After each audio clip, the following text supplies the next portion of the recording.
Your first name for the record. Tori. Thank you. Mr. Mayor, council members, my name is Tori. I'm sorry this is the first time I've done something like this. Relax. It's a cinch.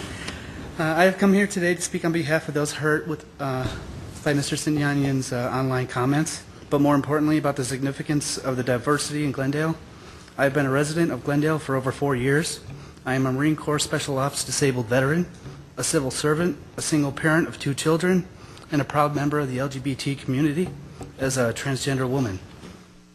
Like most members of any marginalized community, I have spent a good portion of my life experiencing the challenges faced by anyone who cannot leave their home without facing people filled with hate for who they are. I've sat back as a silent observer, hoping and waiting for either the council, mayor, or Mr. Sinanyan to do the right thing. All I've seen and heard were people dismissing the severity of his actions and what it has done to our community, telling us that we should just move on and sweep it under the rug because he was elected, albeit by people who either condone his behavior or were not made aware of it at the time he was elected. The most important aspect to society and culture is diversity. Without diversity, be it religious, economic, cultural, racial, or gender, new ideas and concepts would not be introduced. Society would stop evolving, stop learning, and stop progressing. Often society breeds pockets of individuals who share the same beliefs. When these groups segregate themselves from the diversity present around them and become dismissive of the other groups, misinformation and hate can overwhelm common sense, and behaviors like those shown by Mr. Sinanyan occur. In these instances, empathy to others is lost because others are seen as outsiders. This is the seed to ignorance, hate speech, and bigotry, and this is what we as society must work against. All people from all walks of life are both capable of great good and significant evil. From my experience, it is those who have sought an understanding of the diversity of humanity to be the ones who truly seek to avoid behaving with evil dismissiveness and evolve towards becoming empathetic, open-minded, and caring humanists. An elected official is charged with serving the entire community, with demonstrating respect for everyone they serve. We should expect them to aspire to be role models when it comes to diversity. We should expect them to be the first to step up and avoid using hate speech towards any group, but particularly those most marginalized and thus the easiest of targets. We need to expect more from our leaders. Ignoring an individual's past public declarations which are hateful without immediately and harshly condemning them serves only to teach our next generation that such behaviors are acceptable without consequence.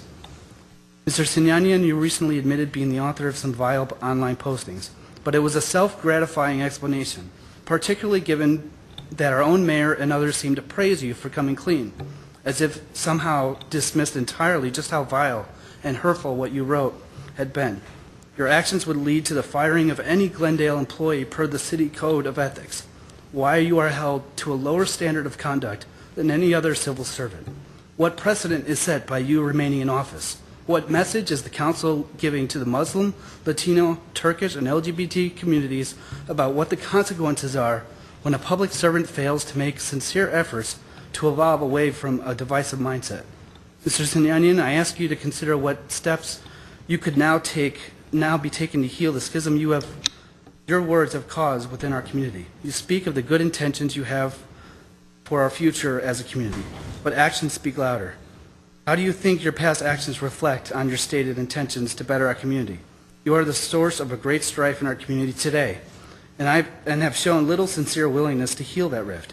At this point, your continued presence in our local government will only further increase that rift, no matter what you otherwise may intend.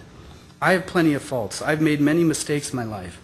I like to think that I've used them as a learning experience for personal growth and evolution towards becoming a better individual. Despite the pain your words have caused me and those I care about, and despite the shame your words have brought to the city I love, I forgive you. But forgiveness does not mean freedom from consequence. And so I believe that the community would be best served by your resignation, or by the council dismissing you for cause. Barring those outcomes, at the very least, I hope you will instead use these experiences as an opportunity to inspire great acts of tolerance and acceptance towards the diverse communities within Glendale and elsewhere. I hope one day you will be an outspoken leader regarding what you have learned about the hurt your actions have caused and the shame you have caused our city and your beautiful family.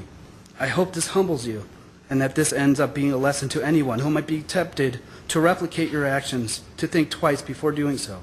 You have an opportunity now to prove your good intentions you spoke of. and I hope you will not waste it. Thank you. Thank you for coming, Tori. Any comments?